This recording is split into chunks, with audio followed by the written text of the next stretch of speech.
My wife admitted she slept with my business partner and had no regrets. Then I admitted I had documented evidence of her affair for months and was ready to send them to court. 5 years of marriage, and Sarah chose our anniversary dinner at Mistral, one of Boston's most upscale restaurants, to detonate our life together. I should have been devastated, should have caused a scene, should have done something other than smile calmly and cut another piece of my perfectly prepared salmon while she stood there with Ryan, my business partner, waiting for me to break. "You're not even going to fight for me?" she demanded, her voice carrying across the dining room as other patrons turned to stare. I looked up from my plate, meeting her eyes with the kind of calm that comes from months of preparation.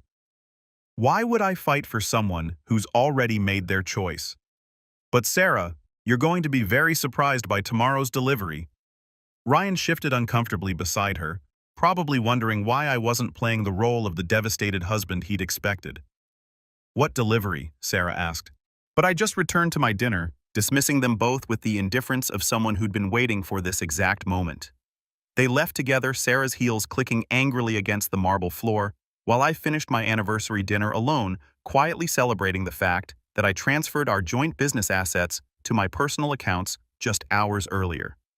The hidden cameras I'd installed in our home office 3 months ago had captured everything, every stolen kiss, every whispered plan, every moment that confirmed what I'd suspected when I noticed Sarah's sudden interest in working late and Ryan's convenient excuses for private meetings. I paid the check with a card Sarah didn't know existed, walked to my car with the satisfaction of a man whose careful planning was about to pay dividends, and drove to my brother Mike's apartment in Cambridge, where I'd been staying for the past week. "How did it go?" Mike asked as I walked through his door, and I couldn't help but smile. "Exactly as planned. She took the bait perfectly, and now we move to phase 2. I pulled out my phone and showed him the text I prepared months ago, ready to send to our attorney first thing in the morning. "Ellen's going to love this. We've got everything we need, and Sarah just gave me the final piece by confessing in front of witnesses." Mike shook his head in amazement. "I still can't believe you saw this coming months ago." But I had seen it coming, had felt the subtle shifts in her behavior, the way she'd started treating our marriage like a business arrangement she was ready to terminate for a better offer. And I'd responded the only way a marketing consultant knows how, with research, documentation, and a strategy designed to protect my interests when the inevitable happened. I opened my laptop and showed Mike the extensive digital evidence I'd been collecting, like a prosecutor building a case against organized crime. Photographs from the private investigator I'd hired captured Sarah and Ryan at the Fairmont Copley Plaza, the Four Seasons, and 3 different boutique hotels across Cambridge, their affair documented with timestamp precision that would make any court happy. "Jesus, Nathan, you've got everything," Mike whispered as I scrolled through folders labeled by date and location, each containing phone records, hotel receipts, and Ryan's credit card statements that I'd accessed through our shared business accounts. I clicked on another folder revealing transcripts of conversations I'd recorded using spyware I'd installed on Sarah's phone during one of her long showers. Conversations where she and Ryan discussed not just their sexual escapades, but their plans to squeeze me out of our marketing consulting firm once they made their relationship public. Listen to this one from last Tuesday. I said, playing an audio file where Sarah laughed about how clueless I was, how easy it would be to take half my assets in a divorce, and how Ryan had promised her they'd be running the business together within 6 months. Mike's jaw dropped as Ryan's voice came through, clearly detailing his scheme to embezzle client funds through fake vendor invoices. Money he'd been funneling into a secret account to finance his future with my wife. "I've been tracking every transaction for 3 months, I explained, showing him spreadsheets that would make a forensic accountant weep with joy. Ryan's stolen over $2,000, and Sarah knew about every penny because she helped him create the false documentation. My phone buzzed with another frantic call from Sarah the 7th in 2 hours, but I let it go to voicemail while I called Ellen, my divorce attorney, who I'd retained quietly 6 weeks ago. "Ellen, it's Nathan. The trap just sprung perfectly. She confessed publicly, and I've got everything documented exactly as we discussed." Ellen's laugh was sharp and satisfied. "Nathan, with evidence this comprehensive, she'll be lucky to walk away with her car. Send me everything tonight, and we'll file first thing in the morning." As I hung up, Mike asked the question I'd been waiting for. "What's this delivery you mentioned to Sarah?" I smiled and pulled up my browser, showing him the overnight shipping confirmation for packages I'd prepared weeks ago. Evidence packets going to her parents, her sister, her boss at the nonprofit where she volunteers, and 10 of our biggest clients who need to know exactly what kind of people they've been trusting with their marketing budgets. Mike stared at the shipping labels in amazement. You're destroying both their careers simultaneously. But I wasn't destroying anything. I was simply revealing the truth they'd worked so hard to hide. The same truth that Sarah's deleted text messages had revealed when I recovered them using software that she didn't know existed. Each message was a breadcrumb leading to a bigger picture of betrayal that went far beyond adultery, extending into fraud, embezzlement, and conspiracy to steal my life's work.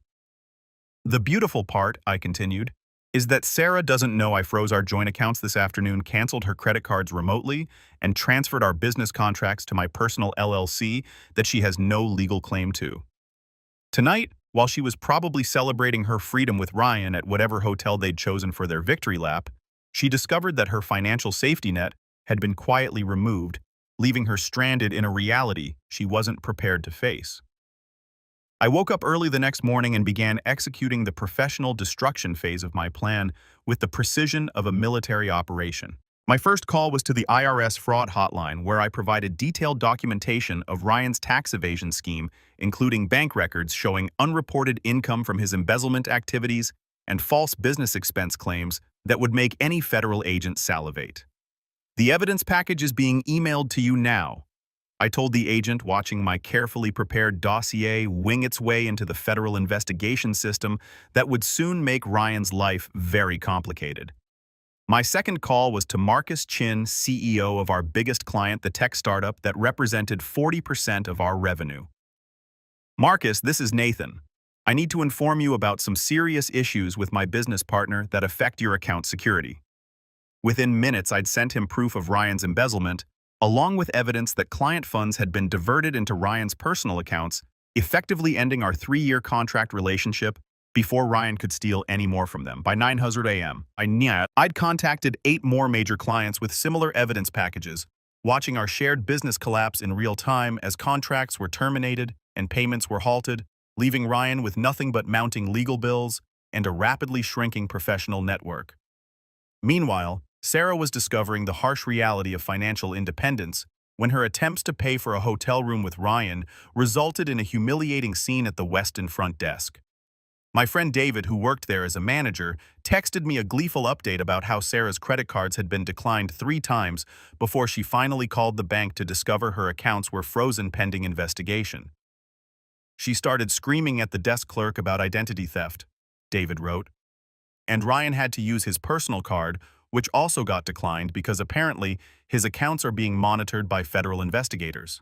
I spent the morning strategically contacting key figures in Boston's marketing community, sharing carefully edited versions of Ryan's embezzlement evidence with industry leaders who would ensure that news of his financial crimes spread through professional networks faster than gossip at a high school reunion. By lunch, my phone was buzzing with calls from colleagues expressing shock and offering support, while Ryan's reputation was being systematically destroyed across every professional platform that mattered. Sarah attempted to return to our Beacon Hill townhouse around noon, but found the locks changed and a legal notice posted on the front door informing her that she was no longer authorized to enter the premises due to her involvement in fraudulent business activities. The security camera I'd installed captured her breaking down in tears on our front steps, calling my phone repeatedly while passers-by watched her obvious distress with the kind of morbid curiosity that accompanies public meltdowns. "This is better than any revenge movie," Mike said when I showed him the footage. But I wasn't interested in revenge. I was interested in justice. And justice required that both Sarah and Ryan face the full consequences of their choices. The final touch was revealing to Mike that I'd been feeding false information to Sarah through a fake email account for weeks, making her believe I was having an affair with my assistant Jennifer, giving her the moral justification she needed to pursue Ryan without guilt, while providing me with documentation of her premeditated betrayal that would be invaluable in court proceedings. By evening, Sarah had launched a desperate social media campaign that would have been impressive if it weren't so transparently manipulative. Her Facebook post painted me as an emotionally abusive husband who had driven her into the arms of another man through years of controlling behavior and financial manipulation, complete with crocodile tears and carefully staged photos that made her look like a battered woman seeking sympathy from our mutual friends. I waited exactly 3 hours before releasing my Counter-Strike selected audio recordings that I'd edited together to create a devastating montage of Sarah's real voice, discussing her plans to take my money, her contempt for our marriage, and her detailed strategy for framing me as abusive to gain sympathy during divorce proceedings. Nathan was never enough for me, her own voice declared through my speakers as I posted the audio files with timestamps and context. I deserve someone who can give me the lifestyle I want, and if I have to destroy him to get it, that's his problem for being so naive. The response was immediate and brutal, with friends who had initially rallied to her defense now posting confused and angry comments about being manipulated into supporting someone who had clearly orchestrated her own victim narrative. Sarah's best friend Lisa called me within minutes of hearing the recordings, her voice shaking with rage and disbelief. "Nathan, I am so sorry. I had no idea she was capable of this level of deception. I've known Sarah since college and I thought I knew who she was, but listening to her talk about you like that makes me sick."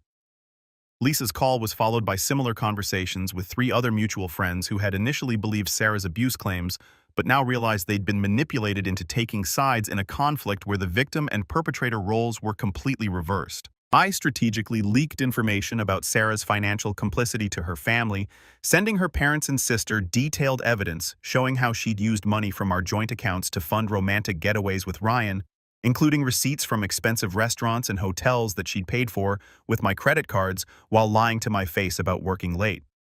Her sister Jennifer called me that evening crying as she apologized for initially believing Sarah's story about my supposed abuse. "She asked me to lie for her," Jennifer confessed. "She wanted me to testify that I'd seen bruises on her arms, but I told her I couldn't do that because it wasn't true. Now I understand why she was so angry with me for refusing." Meanwhile, Ryan was desperately trying to contain his own public relations disaster as word of his embezzlement spread through Boston's tight-knit business community like wildfire in dry grass. He attempted to contact me through 3 different intermediaries offering to testify against Sarah in exchange for my agreement not to pursue criminal charges. But I ignored every overture because I didn't need his cooperation to destroy both of their lives. The public humiliation reached its peak when the Boston Business Journal picked up the story of Ryan's financial crimes, running a front-page article about embezzlement in small consulting firms that mentioned Sarah by name as his accomplice and co-conspirator. I saved that newspaper clipping as a memento of the moment when their private betrayal became public knowledge, ensuring that everyone in our professional and social circles would know exactly what kind of people they were dealing with when Sarah and Ryan's names came up in conversation. Sarah's desperate attempt to fight back came 3 weeks later when she hired Thomas Bradley, one of Boston's most aggressive divorce attorneys, and threatened to claim half of my business assets based on her contributions to our marriage and partnership. I almost laughed when Ellen forwarded me the legal threat because Sarah had no idea that I'd transferred majority ownership of our consulting firm to an LLC that I'd established with Mike as co-owner 2 months earlier, effectively protecting my business interests from any divorce settlement claims she might make. "Your client appears to be operating under several misconceptions about her legal position," Ellen wrote back to Bradley, attaching documentation that showed Sarah actually owed me money due to her documented involvement in Ryan's embezzlement scheme and her use of marital funds to finance her affair. The look on Sarah's face when she discovered her financial reality during our courthouse confrontation was worth every sleepless night I'd spent planning this moment. "You can't just take everything away from me," she screamed in the hallway outside Ellen's office, her composed mask finally slipping completely as the magnitude of her situation became clear. "I gave you 5 years of my life, and you're going to leave me with nothing." I looked at her calmly, remembering the recording device I'd activated on my phone before the meeting. "You gave me 5 years of lies, theft, and betrayal. You're lucky I'm not pursuing criminal charges for your role in Ryan's embezzlement scheme." Her lawyer tried to intervene, but Sarah was beyond rational thought at this point, her voice echoing through the courthouse corridors as she revealed her true character to anyone within hearing distance. "I never loved you anyway," she shrieked. confirming what I'd suspected but never heard her admit so directly. You were always just a safe choice. Someone who would pay my bills while I figured out what I really wanted. Ryan was everything you could never be. Successful, confident, willing to take risks instead of playing it safe like some scared little accountant. The irony of her calling me scared while she faced potential criminal charges for financial fraud wasn't lost on me, and I made sure to capture every word of her meltdown for future reference. Ellen handed Sarah's attorney a settlement offer that was more generous than she deserved. She could walk away with her personal possessions and no criminal charges filed against her, provided she signed divorce papers that gave her no claim to my business assets or future earnings. "This is extortion," Bradley protested. But Ellen simply smiled and pulled out the evidence files that showed Sarah's involvement in Ryan's crimes. "This is mercy," Ellen corrected.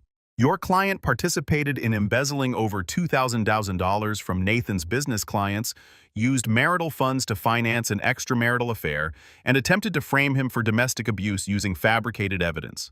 She should be grateful we're offering her anything at all." Meanwhile, Ryan had been arrested the previous week after federal investigators concluded their review of the evidence I provided, facing charges that would likely result in a prison sentence of 3 to 5 years.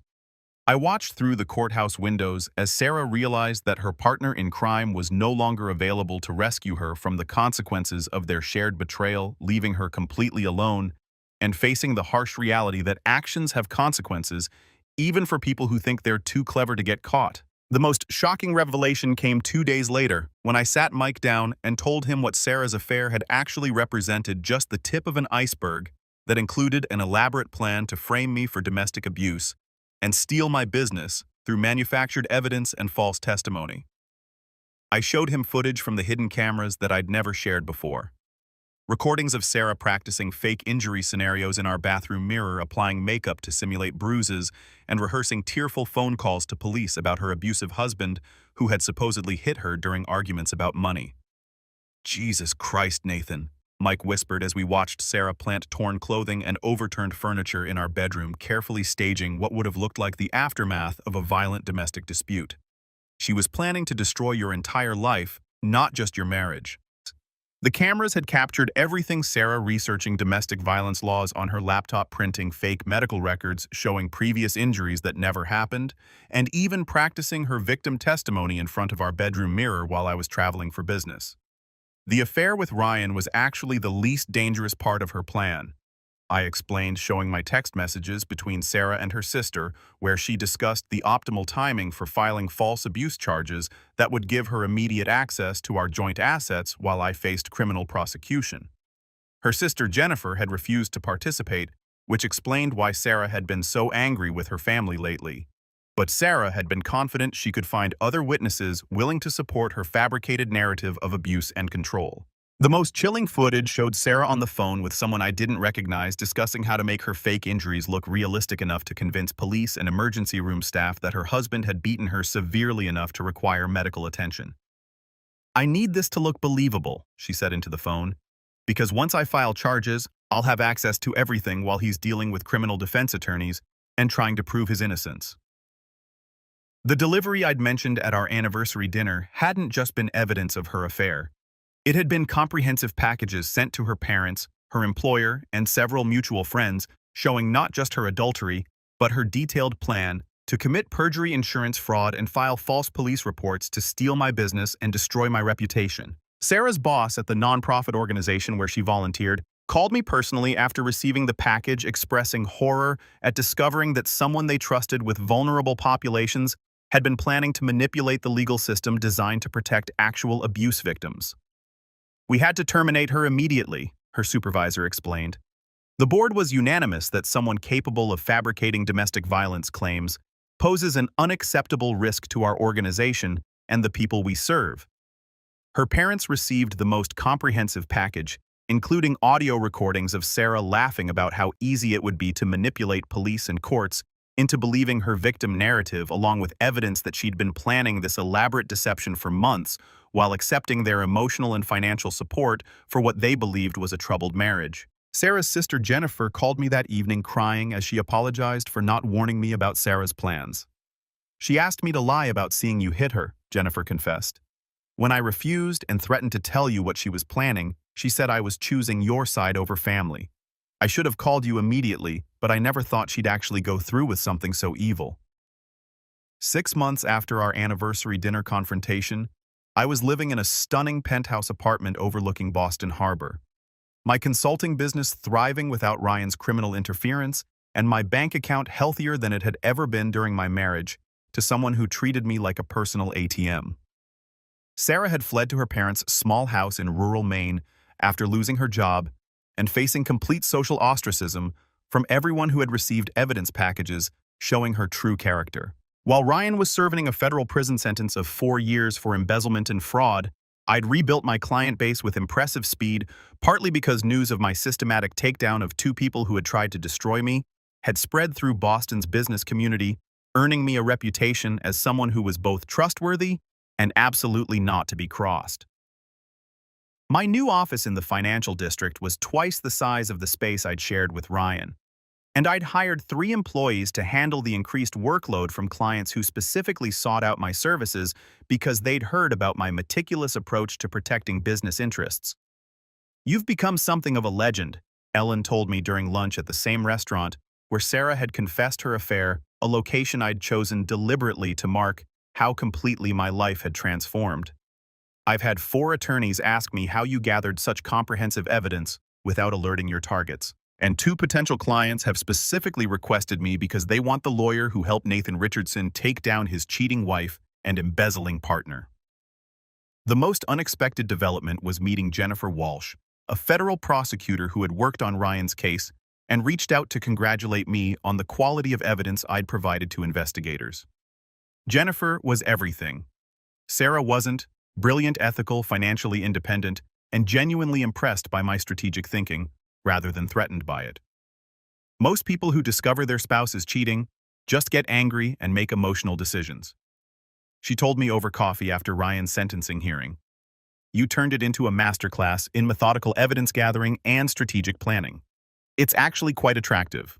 Our relationship developed naturally over several months, built on mutual respect and shared values, rather than the financial dependency and manipulation that had characterized my marriage to Sarah." Jennifer appreciated my attention to detail and careful planning qualities that Sarah had found suffocating, but that Jennifer recognized as signs of intelligence and reliability. "I love how your mind works," she told me one evening as we planned a weekend trip to Vermont. "You think 3 steps ahead and consider every angle, which makes me feel secure rather than controlled." The contrast couldn't have been more stark. Where Sarah had seen my planning as evidence that I was boring and controlling, Jennifer saw it as proof that I was someone she could trust to build a stable future with. In a delicious twist of irony, my experience with Sarah and Ryan had created an unexpected business opportunity when 3 different men contacted me through Ellen asking if I could help them gather evidence against spouses they suspected of cheating. "You've accidentally created a niche market," Ellen laughed. "Betrayed husbands want to hire the guy who took down his wife so thoroughly that she fled the state." I was considering whether to formalize this side business when Sarah made her final, desperate attempt to re-enter my life through a message sent via Jennifer's office, probably hoping to circumvent the block I'd placed on all my personal communication channels. "Tell Nathan I was wrong about everything," the message read. "I know I don't deserve forgiveness, but I need him to know that losing him was the biggest mistake of my life. Ryan never cared about me the way Nathan did, and I threw away the only real love I've ever known." And I read the message twice, then deleted it without response because the woman who had planned to frame me for domestic abuse to steal my business didn't deserve even the acknowledgement that her words had reached me.